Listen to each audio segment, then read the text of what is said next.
2014లో నిలిచిపోయిన నీట్ వ్యవహారం 2015లోనూ చర్చకు రాకపోవడంతో ఇక తెరమరుగు అయినట్టే అని భావించారు. ఈ తరుణంలోనే సోమవారం నాటి తీర్పుతో మరోసారి హాట్ టాపిక్ గా మారింది నీట్. ఇంతకీ నీట్ అంటే ఏంటి? దాని ప్రాధాన్యత ఏంటి? కోర్టు తీర్పుల వల్ల ఏం జరగబోతుంది? ఇవి చాలా మందిని వేధిస్తున్న ప్రశ్నలు. వీటిపై సాక్షి ప్రత్యేక కథనం.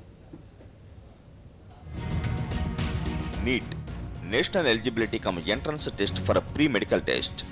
MBBS, BDS లాంటి వైద్య విద్యా కోర్సుల్లో సీటు కోసం నిర్వహించే ఉమ్మడి ప్రవేశ పరీక్ష. ప్రస్తుతం ఇది దేశవ్యాప్తంగా చర్చనీయాంశమైంది. ముఖ్యంగా తెలుగు రాష్ట్రాల్లో విద్యార్థులు, వారి తల్లిదండ్రులకు ఇదో తలనొప్పిగా తయారైంది. 2008లో ఉమ్మడి ప్రవేశ పరీక్షపై చర్చతో మొదలై 2010లో అన్ని రాష్ట్రాల అభిప్రాయాలు సేకరించి 2014లో నీట్ నిర్వహించారు. నీటితో పాటే విద్యార్థులు స్థానిక ఎంసెట్ పరీక్ష కూడా రాశారు. అయితే 2013లో ప్రైవేటు మెడికల్ యూనివర్సిటీలు సుప్రీంను ఆశ్రయించగా విచారించిన త్రిసభ్య ధర్మాసనం అన్ని రాష్ట్రాలకు నిర్బంధంగా ఒకే పరీక్ష నిర్వహించాలంటూ తీర్పునిస్తూ స్టే విధించింది. దీంతో నీట్ను పక్కన పెట్టి అప్పటికే నిర్వహించిన ఎంసెట్ ప్రకారం మెడికల్ సీట్లకు కౌన్సిలింగ్ జరిగింది. అయితే గతంలో సుప్రీం ఇచ్చిన తీర్పు నిలిపివేస్తూ సోమవారం 5 సభ్యుల ధర్మాసనం తీర్పునిచ్చింది. 2013లో నీటు ఉండన్నా ఉండద్దా అనే దానిపైనే నిర్ణయం ఇవ్వడం జరిగింది. 2013లో నీట్ అవసరం లేదు, ఏ రాష్ట్రం ఆ రాష్ట్రం ప్రైవేట్ కాలేజీలు కూడా మెడికల్ సీట్లు నిర్వర్తించుకోవచ్చు అని చెప్పడం జరిగింది. ఆ తీర్పును మాత్రమే రద్దు చేస్తూ నిన్న తీర్పు ఇవ్వడం జరిగింది. దేశవ్యాప్తంగా ఉన్న మెడికల్ కాలేజీల్లోని సీట్లకు వేరువేరుగా కాకుండా ఒకే ప్రవేశ పరీక్షతో భర్తీ చేయాలన్నదే నీటు పరీక్ష ప్రధాన ఉద్దేశం. దీనిపై 2008లోనే కసరత్తు ప్రారంభించిన కేంద్ర ప్రభుత్వం 2010లో అన్ని రాష్ట్రాలు, కేంద్రపాలిత ప్రాంతాల అభిప్రాయాలు సేకరించి 2012లో మే 13ను ఉమ్మడి ప్రవేశ పరీక్ష తేదీని నిర్ణయించింది. 2014లో దేశవ్యాప్తంగా ప్రీ మెడికల్ టెస్ట్ ఈ నీట్ పరీక్షను కండక్ట్ చేయడం జరిగింది.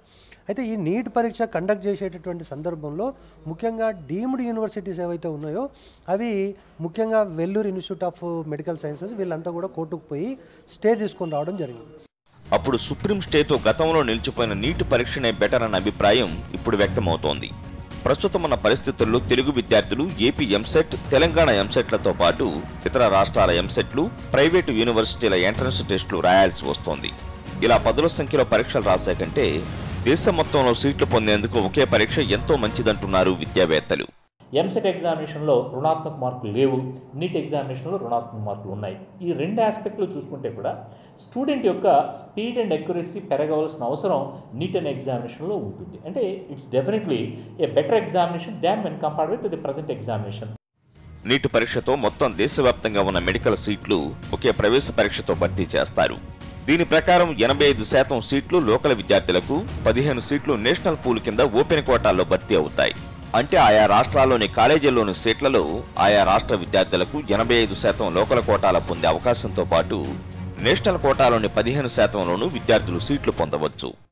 లాభమే ఖచ్చితంగా. 2 తెలుగు రాష్ట్రాలకు నేషనల్ పూల్లో ఉంటే ఖచ్చితంగా ఈరోజు IITలో కానీ NITలో కానీ మనకు వస్తున్నటువంటి సీట్ల సంఖ్యను చూసుకున్నట్లయితే ఖచ్చితంగా మనకు 15% మనం ఇచ్చినా కానీ నేషనల్ ఫుల్లో 15% తెచ్చుకోవడానికి అవకాశం ఉంది. అంటే 100 సీట్లు ఇచ్చి 1000 సీట్లు తెచ్చుకునే అవకాశం తెలుగు రాష్ట్ర ప్రజలకు ఉన్నప్పటికీ రాజ్యాంగంలో ఉన్నటువంటి ప్రొవిజన్ ప్రకారం ఇది ఉపయోగం కాదనేది ఒకటి. నేషనల్ పూల్లో 15% ఓపెన్ కోటా మన తెలుగు విద్యార్థులకు ఎంతో కలిసి వచ్చే ప్రయోజనం. ఎక్కువ సంఖ్యలో సీట్లు పొందే అవకాశం దొరుకుతుంది. అయితే జమ్మూ కశ్మీర్తో పాటు 2 తెలుగు రాష్ట్రాలకు ఒక ప్రత్యేక పరిస్థితి ఉంది. పునర్విభజన చట్టం ఆర్టికల్ 371D వల్ల మన విద్యార్థులు నేషనల్ పూల్లోకి పోయే అవకాశం ఉండదు. ఇతర రాష్ట్రాల విద్యార్థులు మన పూల్లోకి వచ్చే అవకాశం ఉండదు. నీట్ ఎగ్జామినేషన్ ద్వారానే ఫిలప్ కావాలి అని చెప్పనంటే మళ్ళీ కాన్స్టిట్యూషన్ చేంజ్ అనేది పాసిబిలిటీ కాదు. సో ఖచ్చితంగా జరిగితే ఏం జరుగుతుంది అని చెప్పనంటే నీట్ ఎగ్జామినేషన్ అంటే ఎంసెట్ అన్న పేరు తీసేసి నీట్ అనే ఒక పేరు ఉంటుంది తప్పించి అంతకంటే పెద్ద మార్పు ఏమీ ఉండదు. జాతీయ స్థాయి ప్రవేశ పరీక్షలు గ్రామీణ విద్యార్థులకు మాత్రం ప్రతిబంధకంగా మారటం ఖాయమన్న అభిప్రాయం వ్యక్తమవుతోంది. ఒకవేళ పరీక్ష ఇంగ్లీష్లో ఉంటే అది గ్రామీణ విద్యార్థులు నష్టపోయే ప్రమాదం ఉంది.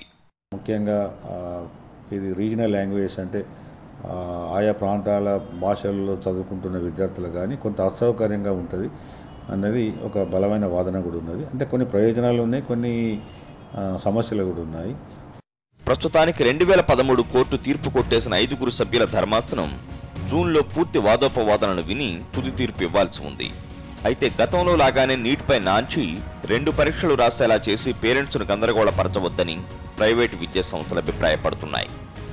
మొత్తానికి ఏడాది 2 తెలుగు రాష్ట్రాలు ఇప్పటికే విడివిడిగా ఎంసెట్ నోటిఫికేషన్లు విడుదల చేయడం, సుప్రీం తుది తీర్పు కూడా రావాల్సి ఉండటంతో ఏడాది నీట్ పరీక్ష ఉండే పరిస్థితులు కనిపించడం లేదు.